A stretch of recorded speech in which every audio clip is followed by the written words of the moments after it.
everyone, and welcome to The Spiritual American. My name is Dr. Ann O'Hare, and I'm your host.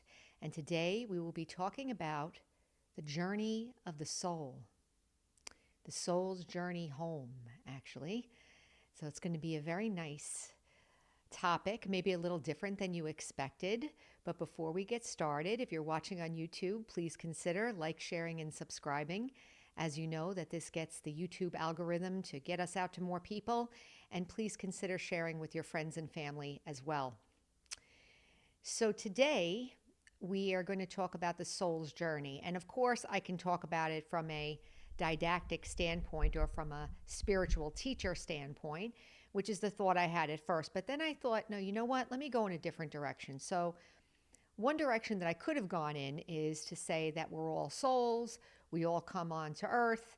We all play a part. We all take bodies. We all are human beings and so forth. And that's true. But I think that there's so many different feelings and opinions and experiences about the journey of the soul.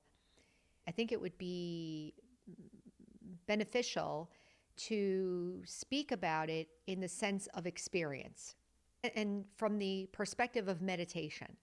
So what is it that the soul experiences in meditation, and can that be called home or heaven?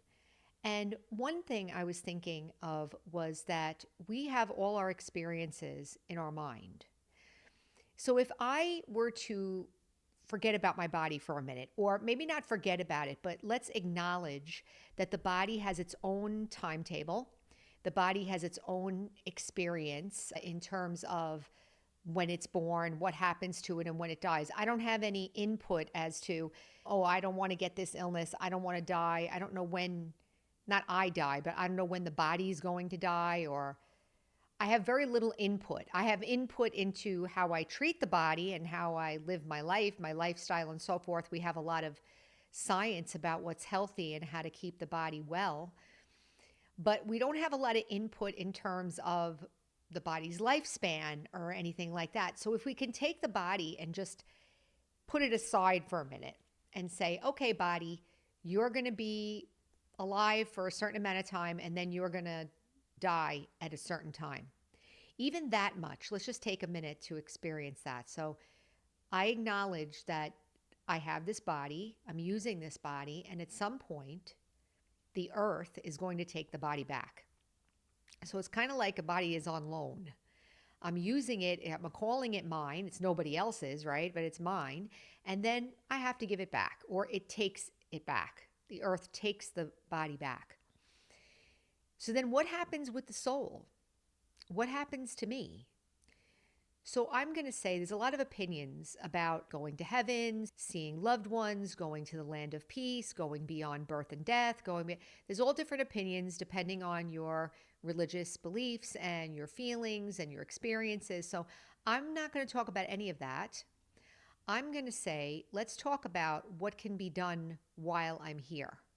What can be done with meditation and with a little bit of direction to have experiences while I'm still in the body. So for instance, let's say I am one of those people who think that when the body dies, I go to the land of peace. I go to a peaceful place and I stay there and I never come back into a body, and I just stay out of the whole birth and death cycle.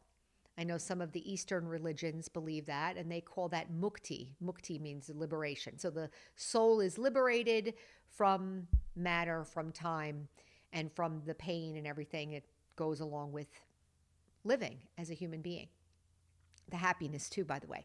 But they call that the land of peace or the land of liberation. So can I experience that now? And the answer is yes, I can. So what I can do, and we'll practice this now, just an example. So let's say that's my belief, that when you leave, you go to the land of peace. So can I experience myself in the land of peace? Well, yes, we actually call that bodiless stage. So bodiless stage means that I experience myself as pure energy, the living soul, the living being. You can call it a point of light. I have the point of light behind me there, right? So I am the point of light, and right now I'm in the forehead. But in meditation, I can imagine that little point flying up past the earth, past the sun, moon, and stars, into this beautiful realm of light. And I can experience that peace and stillness and beauty of just being. As I'm saying it, I'm trying to allow the experience to come. So the peace and the stillness and the quiet and the silence of just being. You could argue that that is liberation, because in that moment, I'm liberated from the other experiences I'm having with the thoughts and feelings and everything else that I'm experiencing. So that's one example.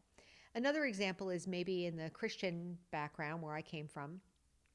We have this idea about going to heaven and that you meet your loved ones and that you will see them again and things like that. So we can experience that too in meditation. So we don't have to wait for the body to die in order to have these experiences, I guess is my point today. That the soul's journey home is not the same as the body's journey home. That I can actually experience this now. So let's practice the one that I just mentioned about going to heaven. So I can experience heaven. What do I think heaven is like? What do I wish it would be like? And I can create, in our practice, we call that the subtle region or the angelic stage or the subtle stage, which means that I am using my mind to have pure thoughts, soul conscious, pure thoughts, and experiences in my mind. So loved ones can come. I can meet Jesus. I can meet Krishna. I can have those experiences in my mind and generate the happiness or the comfort or whatever it is that I wish for. As I'm saying this, I hope that you can understand what this actually means. A lot of times people have pain and sorrow because they feel like the only way that they're going to get relief is when they die. Maybe they won't see their loved ones again until they die, or they won't feel free until they die. I know there's a lot of people that are really depressed and going through things and maybe wanting to commit suicide and things like that because they feel like they want to be liberated from the body. But in meditation, we realize that the soul is actually experiencing everything through the mind. And these experiences of heaven, meeting loved ones, meeting the religious people, the elevated souls that I love and care about, that I can meet them in my own mind. Now, you could say, oh, that's your imagination and so forth. Well, okay, so it's my imagination, but I'm still having the experience. Think about it like a child, like a young child that has an imaginary friend, or imagining having a tea party, or whatever kids imagine. I'm a park ranger, I'm Superman, or I'm whatever, and they're imagining I'm a princess. They're using their imagination, but they're generating that experience. And this is actually, it seems like a simple topic, but it's quite deep because we're really making a distinction between the body and the soul and the mind. The soul can use the mind to have experiences. I just remembered the founder of the Brahma Kumaris was a man, but we also had a female that was very instrumental in the beginning of the organization. And they called her Mama. And she came very young and she was very powerful, and she ended up being in charge of the women and everything in the organization at the time in India. And she passed away in her 50s from breast cancer, metastatic breast cancer. And there's a picture of her online that was taken like the day before or 2 days before she passed. And the look on her face, she was completely beyond. She was so happy. She was very content. I mean, knowing at that time in the 1950s or 60s, whenever it was, that she must have been in a lot of pain and been very uncomfortable physically. But in her mind, she was totally free, and you could see it on her face. She had a smile, her eyes were sparkling, and my understanding is that picture was taken like the day before she left the body or she passed. So what is the point with this? we're talking about the soul's journey home, but we can make effort to have these experiences on a daily basis with meditation.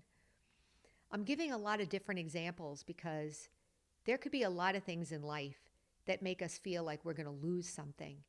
Could be a cancer diagnosis, somebody passes away, a situation at work or a situation within the family, or maybe even just getting older or something like that, like all related to the body or family or something that happened here. But inside my mind, I can create something. And we had a lot of different episodes about changing my past, rewriting my past, going back into painful memories and rewriting them. Why can't I write my future? Think about it. We don't often think like this because we've kind of accepted what religion has told us and that's what it's going to be. But some of us maybe don't believe in that, or maybe we haven't really experienced it or explored it. So I guess what I'm suggesting today is that each of us should take a moment and maybe take a look at, what do I want to happen when this body goes? What do I want? Or do I want to experience it now? Maybe I want to see my loved ones. Maybe I want to spend time with them. Maybe I want to talk to them. Maybe I want to feel what it feels like to be totally free. Maybe I want to feel what it feels like to live in heaven where everyone is happy and there's absolutely no sorrow. I can do that in my mind. And just like the child that sits there and does it and experiences, we can do that too. The last point I have is, I wrote here, from ego to authenticity. When we practice things like that, we're fulfilling the desires of our heart. When we practice meditation in this way, I'm fulfilling the desire of my heart. When I fulfill that desire, I become more real, more authentic, more me. I think that's what people want from each other. We just want to be ourselves and we want others to be themselves and we want it to be okay, right?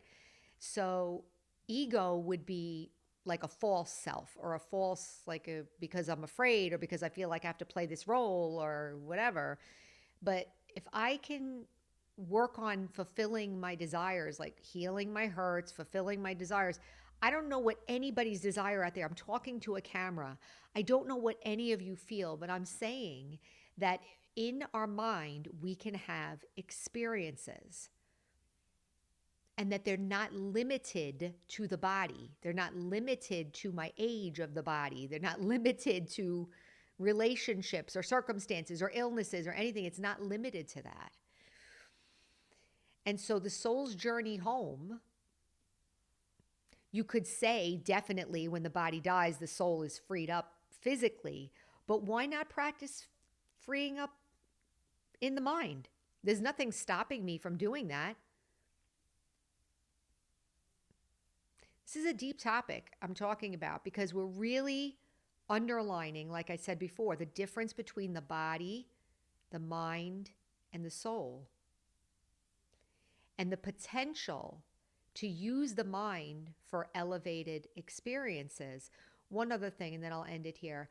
So one of the other things that we can use the mind for is service, meaning sharing my feelings with the world. So my love or my care or my understanding or my good wishes can be shared with the world. Can I share with physically? Maybe online or something, but the vibrations. So even though I'm talking to a camera and maybe people are listening, I'm hoping that the vibration that I'm sending is also reaching everyone.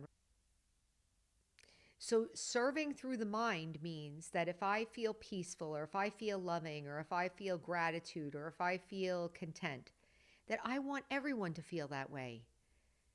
And if I'm opening myself up to share those feelings, I increase my capacity. I'm also increasing my experience of those feelings.